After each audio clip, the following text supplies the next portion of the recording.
The Week with Ben Ellis. This is Switch. It's The Week with me, Ben Ellis, here on Switch Radio. It's time for a deep dive into the biggest stories from across Birmingham over the past 7 days. And we're with one of our own again this week. It's the turn of the host of the Sunday Soiree here on Switch Radio. Luke Edwards joins me on the line right now. How you doing, Luke? Hey, Ben. Yeah, I'm fine, thanks.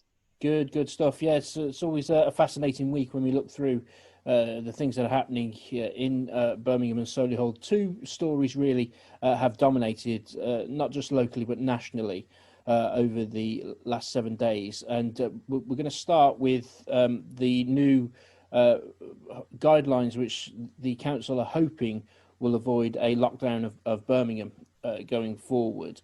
There's been a rise in coronavirus cases. The idea is that the new rules aren't being enforced, so it's not the law. You can't face penalties, but the idea is you're being advised to just be sensible. Don't go outside your bubble, essentially, is what the rules are. Yeah, I mean, it's as you know, I live up in the northwest, and it's been set out for Oldham and Greater Manchester, and it's one of those. I mean, it hasn't made a lot. Well, it hasn't made a load of difference, but it's not much different to what's happening already. It's just you can't go to someone's garden or someone's house. But it just all depends on how you do it. You know, you can do it safely if you wear your masks when you go in supermarkets, in the petrol station, things like that.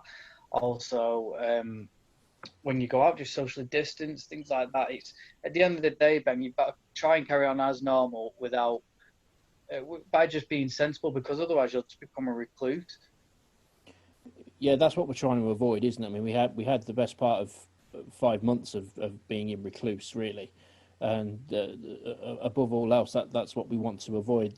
Birmingham is now on a list of 20 watch areas, which include parts of the northwest, which is where you told us you are. It'd be interesting to see, wouldn't it, over the next few days, if those above us have to make a decision to lock the cities down. What we do know is that the government have handed the power of lockdown over to local authorities. So it would be Birmingham City Council or Solihull Council. If it was here, it'd be, I'd imagine, Greater Manchester, around your neck of the woods. Yeah, so obviously it was Andy Burnham who's been quite prominent, and he was critical of Manchester coming out of lockdown too early.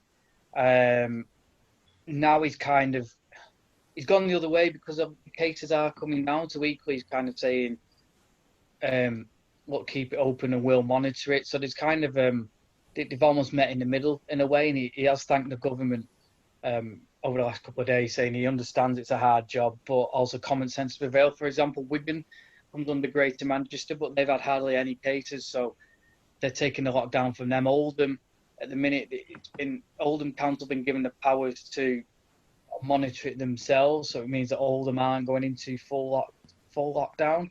They're just having the lockdown measures put on them, and the council will monitor it. And then there's certain parts, as you probably heard in the news, like Blackburn and Pendle and around there with similar things. But if you look overall, I don't know if you follow a guy called Professor Carol Sikora on Twitter. He tends to have the main figures out, which the government are privy to, but they don't seem to publish.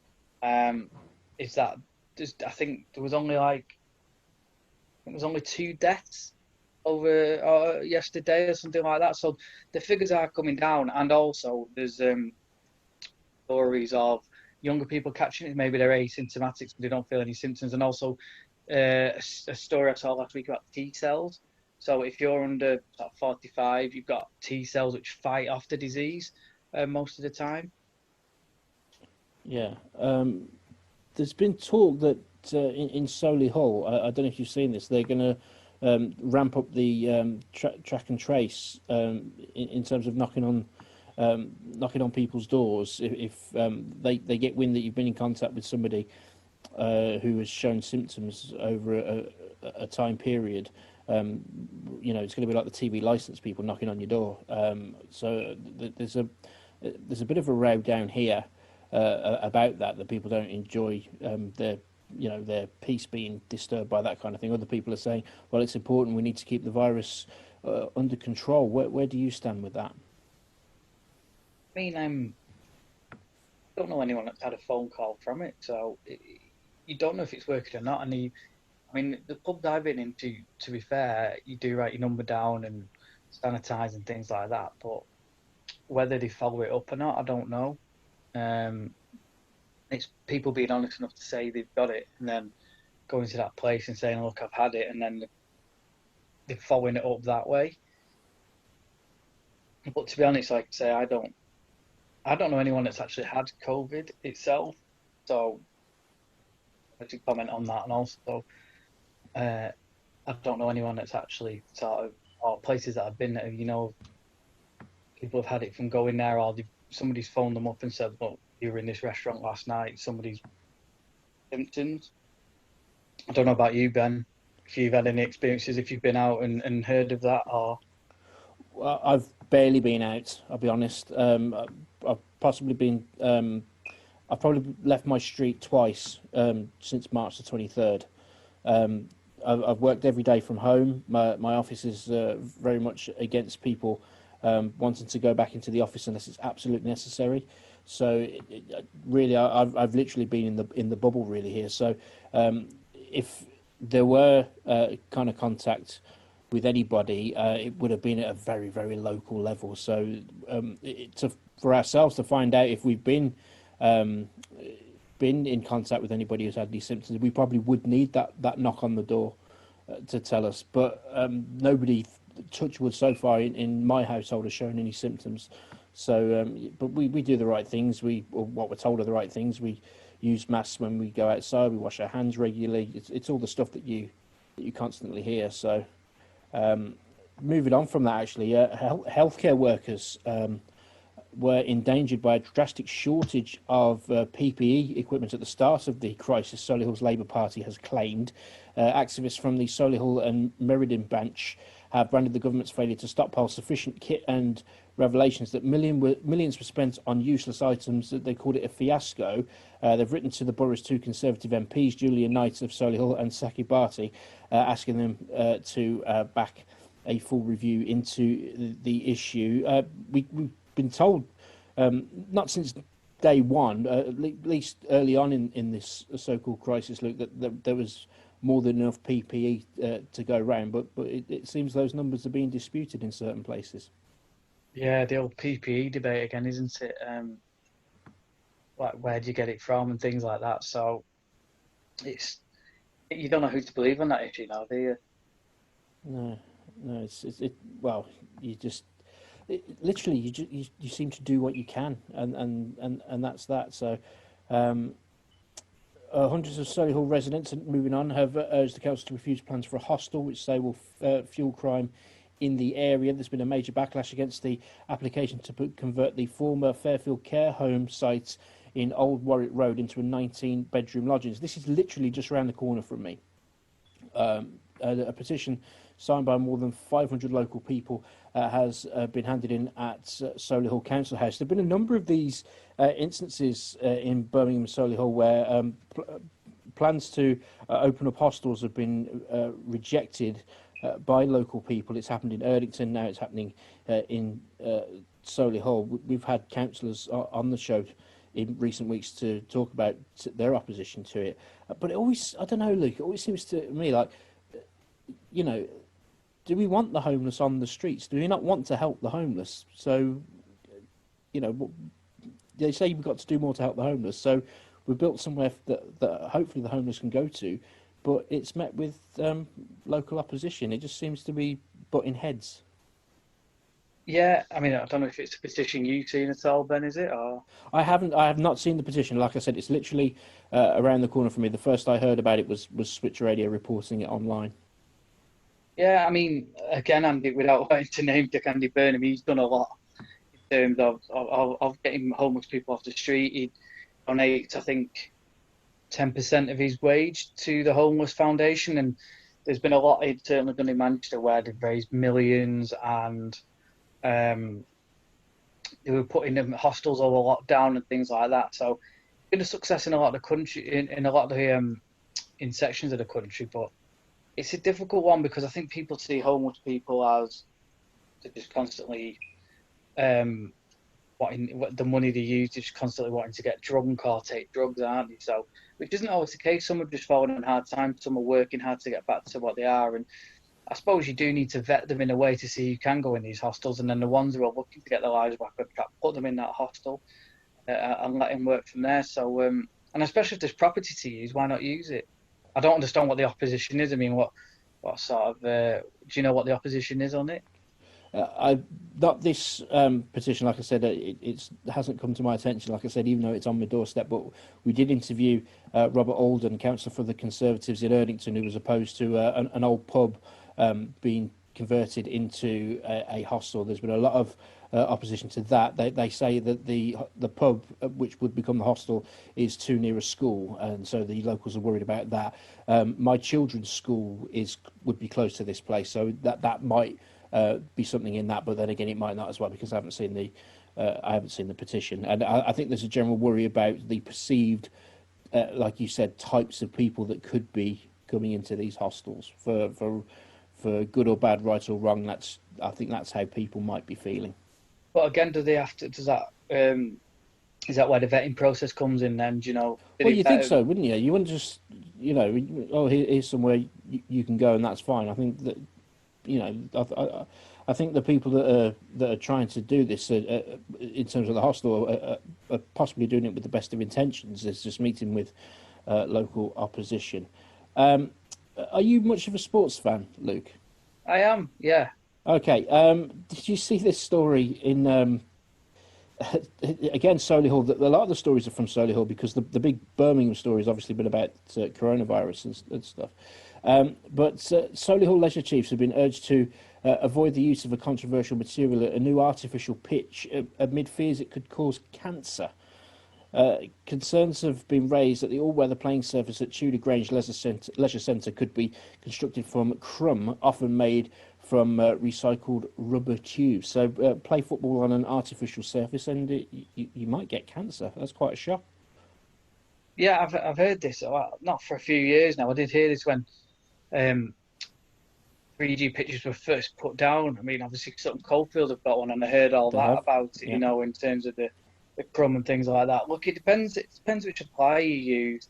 I think it's been tested and proven that you maybe can't get it, but there's still these stories. I'm guessing whether it's a certain type of crumb and it's got chemicals in it. I don't know. But a lot of the 3G pitches are becoming a lot popular now, and they're very community-based, so the community can use them, and it raises funds for the various clubs, or if there's a football club that has it as well. So no, they're a massively good thing, and I suppose you just got to do your research into the suppliers, really. Yeah, I mean the main thing is if it's a football club, this is a leisure centre, but if it's a football club, for instance, like you say. At Sutton Coldfield Town, we've covered their matches here on Switch Radio. There's the stadium at Castle Vale, which has a 3G pitch. Boldmere, St Michael's just down the road from us as well. It means that you get to play your matches in terrible weather in the winter, which is a big problem on grass pitches at non-league level, and it's difficult when you have to have matches postponed to sort of rearrange those to fit them in because the players are kind of part-time and it would have to be on a weeknight after they finish work and etc. So in terms of actually getting matches played, it's a good investment. And like you said, they can rent out the pitches to other teams to train on them. They can hold events there. They can people hold their parties when coronavirus wasn't around and that kind of thing. So they need to look into this if it's a substance that's potentially dangerous. Yeah, equally, like I say, it could be a load of old nonsense as well. The club I'm involved at, they have a 3G pitch and Junior's involved a lot, and it's made it a massive community pitch now, and it's helped the football club in general. Everyone's rallied together. The ground's been done up because basically people know they've got reach out to the parents of the juniors, and they've all got certain skills, whether it be a labourer, painter, decorator. So they all get together that way. So it's really good for the community. And as I say, it can only be a benefit and just something to look into and maybe get it tested somewhere. But if it's on a leisure centre one, obviously they may not have the resources or the finances that maybe a football club can. Indeed, and last but not least, a story that did the rounds on our social media this week: the ghost woman, the photograph that was taken. You can check that out now if you scroll through our news stories on our Facebook page, facebook.com/Switch Radio. Well, I don't know. It might be convincing, it might not, but it's certainly a striking photograph when you first see it. Yeah, it's an odd one, isn't it? I mean, I'll be honest, I don't really believe in it all. It could just be somebody who's been drunk, gone the wrong way and turned around, because it says 10 minutes later they checked the site. So while they're on the way out, she could have turned around and realised she was in the wrong place or heard something and turned and bolted and run, couldn't she? Although it is weird that she appears to be wearing some sort of wedding dress. Yeah. Simplest explanations are often the best. But what I will say, we have footage from the CCTV cameras. Obviously, we're not going to show this now, but if we need to, we'll get other members of the Switch Radio team to back us up here. There was what you would call paranormal phenomena taking place in the Switch Radio office a few years ago, where there was it was like watching poltergeists, because I've seen this video. So things just went moving around the office in our base in Castle Vale. It was very, very weird. There was nobody there, so we watched the CCTV the next day, and strange things were happening. So yeah, obviously we're it's a story that we're keeping to ourselves on Switch, but you just ask around those that have been involved with Switch a long time. We've seen this footage, so maybe there is something in there. Who knows, Ben? Who knows? Who knows? Right, we've only got about a minute left, so we can generally hear you during the week doing the daytime stuff, but your passion is what we can look forward to on Sunday nights on Switch Radio, the Sunday soiree.